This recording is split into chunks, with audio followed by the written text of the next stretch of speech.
여러분, K뱅크 하면 어떤 이미지가 떠오르시나요? 그냥 조용조용하게 크고 있는 인터넷 은행? 아마 그렇게 생각하시는 분들 많으실 겁니다. 그런데 오늘 살펴볼 내용을 보시면 아마 그 생각이 완전히 달라지실 텐데요.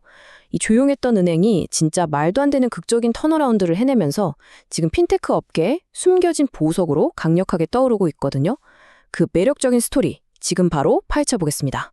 106.8%. 와, 이게 대체 무슨 숫자일까요?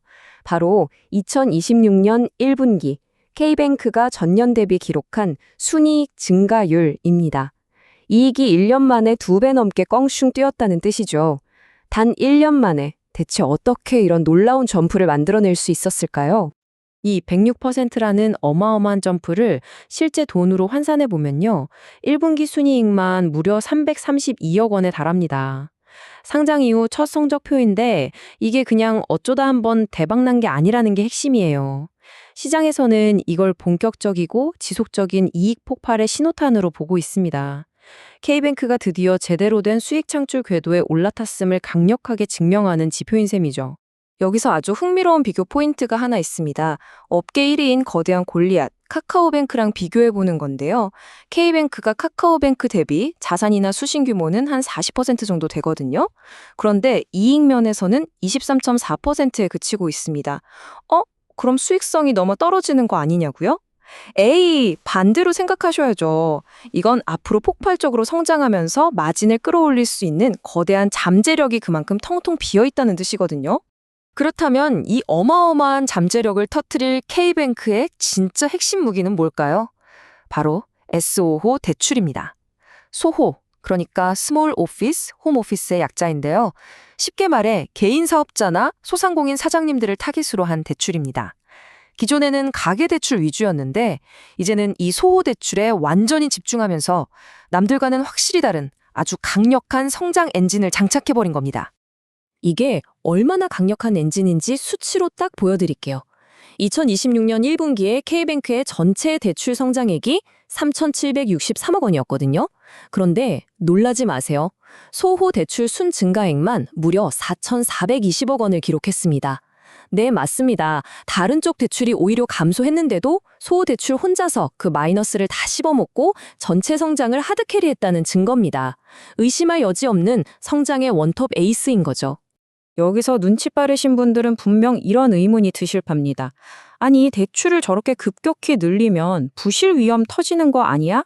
근데 K뱅크가 진짜 영리한 게 성장의 엑셀을 미친 듯이 밟으면서도 브레이크 세팅을 기가 막히게 해놨다는 겁니다. 부동산이나 보증서 같이 안전한 담보가 확보된 대출 비중을 43.1%까지 쫙 끌어올렸거든요. 그 결과요. 연체율은 오히려 전분기보다 5bp 떨어져서 0.55%가 됐습니다. 공격적인 성장과 철저한 리스크 관리, 이 두 마리 토끼를 완벽하게 잡고 있는 겁니다. 대출 빵빵하게 잘 나가고 리스크 관리 잘 되고 그럼 다음으로 따져볼 건 당연히 그래서 얼마나 남겨먹는데겠죠? 여기서 우리가 꼭 짚고 넘어가야 할 개념이 바로 은행 수익성의 핵심 지표인 순이자 마진, 즉 림입니다. 아주 쉽게 말해서 은행이 대출에 주고 받는 이자에서 고객 예금에 내주는 이자를 뺀 진짜 알짜 마진이에요. 은행이 장사를 얼마나 잘하고 있는지 보여주는 가장 직관적인 성적표죠. 그런데 이번 1분기에 이 NIM 성적표가 어떻게 됐느냐? 무려 17bp, 그러니까 0.17%포인트가 단숨에 수직 상승해 버렸습니다. 은행권에서 단 한 분기 만에 마진이 이 정도로 뛰는 건 정말 흔치 않은 엄청난 일이거든요.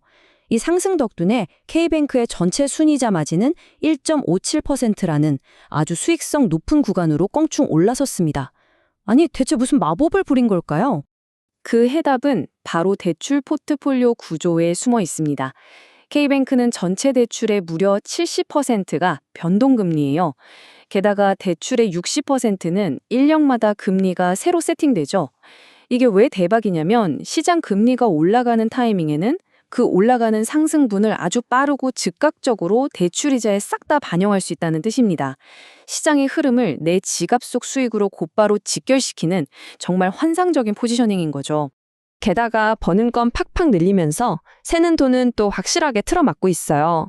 K뱅크의 대손 비용률이 작년 같은 기간보다 12bp나 뚝 떨어져서 1.09%를 기록했거든요. 신용평가 모델을 고도화하고 대출 포트폴리오를 효율적으로 짠 결과입니다. 하반기로 갈수록 이걸 1% 미만으로 더 낮추는 게 목표라는데 이렇게 비용을 아끼는 족족 전부 다 순이익으로 꿀같은 실적이 되어 쌓이게 될 겁니다. 자, 여기까지는 전통적인 대출과 이자 마진에서 K뱅크가 얼마나 압도적인 퍼포먼스를 보여주고 있는지에 대한 이야기였습니다. 하지만 이게 전부가 아니에요. K뱅크에는 다른 경쟁은행들은 아예 꿈도 못 꾸는 판을 완전히 뒤집을 만한 궁극의 와일드카드가 하나 딱 숨어 있거든요. 여러분, 이게 과연 뭘까요? 바로 한국 최대의 가상자산 거래소인 업비트와의 끈끈한 독점 파트너십입니다. K뱅크가 업비트의 실명 계좌를 제공하는 유일한 은행이잖아요. 최근 가상자산 관련 규제가 쫙 정비되고 있는 흐름 속에서 이건 엄청난 프리미엄이 됩니다. 스테이블 코인을 통한 국경 간 송금이나 비트코인 같은 가상자산 ETF가 국내에 본격적으로 도입된다고 생각해 보세요. 그 천문학적인 자금이 들어오고 나가는 유일한 길목을 K뱅크가 꽉 쥐고 있는 겁니다. 숨은 최대 수혜자가 될 수밖에 없는 완벽한 구조죠. 게다가 이 와일드카드는 현재 수익성 지표에 아주 재미있는 착시 현상까지 만들어내고 있습니다. 아까 제가 K뱅크 NIM이 1.57%라고 말씀드렸잖아요. 그런데 사실 이 수치에는 업비트에서 넘어온 가상자산 예치금들이 섞여 있어서 마진이 다소 낮아 보이게 희석되어 있는 상태거든요. 만약에 이 디지털 자산 예치금을 싹 빼고 순수한 은행 본연의 경쟁력만으로 마진을 다시 계산해보면 놀라지 마세요. 무려 1.97%에 달합니다. 표면적인 숫자 뒤에 가려진 진짜 근본 체력은 우리가 생각했던 것보다 훨씬 더 괴물 같다는 뜻입니다. 이렇게 탄탄한 본업에 강력한 크립토 와일드카드까지 전부 다 쥐고 있는데도 말이죠. 놀랍게도 현재 K뱅크의 2026년 예상 주가 순자산 비율, 그러니까 PB는 단 0.98배에 불과합니다. 회사가 가진 순수 자산 가치보다도 싸게 취급받고 있다는 거예요. 보통 글로벌 인터넷 은행들이 높은 성장성 때문에 전통 은행들보다 훨씬 높은 밸류에이션 프리미엄을 받는다는 걸 감안하면 지금 가격은 진짜 말도 안 되게 심각한 초저평가 상태라고 볼 수 있는 거죠. 그래서 이런 철저한 분석들을 바탕으로 증권가 애널리스트들은 K뱅크에 대해 아주 확고하게 매수, 즉 BUI 의견을 외치고 있습니다. 목표 주가도 9,000원으로 쫙 잡아놨고요. 1분기에 보여준 이 미친 성장 궤도를 앞으로도 계속 입증해낸다면 지금의 이 1배도 안 되는 밸류에이션은 머지않아 제자리를 찾아서 쑥쑥 올라가는 리레이팅 과정을 밟게 될 겁니다. 혼자서 실적을 멱살 잡고 끌어올리는 소호 대출이라는 강력한 엔진, 그리고 거대한 크립토 생태계의 톨게이트라는 독보적인 와일드카드. 과연 이 두 가지 무기만으로도 K뱅크를 지금 당장 매수해야 할 이유는 충분할까요? 아니면 이 화려한 지표들 뒤에 우리가 미처 확인하지 못한 또 다른 리스크가 숨어 있진 않을까요? 오늘 준비한 내용은 여기까지입니다. 최종 판단은 여러분의 몫에 맡기겠습니다.